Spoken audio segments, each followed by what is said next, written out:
I've added this clip that we're going to look at where I'm hiking and I'm going up the mountain.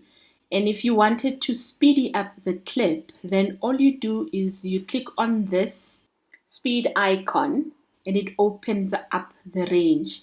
So you can then adjust the rate of more or less of the speed that you want on your clip. So let's make it 200 and then let's see how it looks like. You see at the bottom of the page, it shows the 200 speeds that you've added on your clip. And then you play it like this. And there I go up the mountain. And that is how you speed up a clip on your laptop or computer.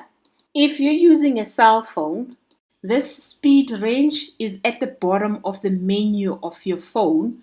You just swipe and until you find the speed. Same principles apply. You put to the range that you want, adjust the speed, and Bob is your uncle. I'll see you next time when you say, I am designing.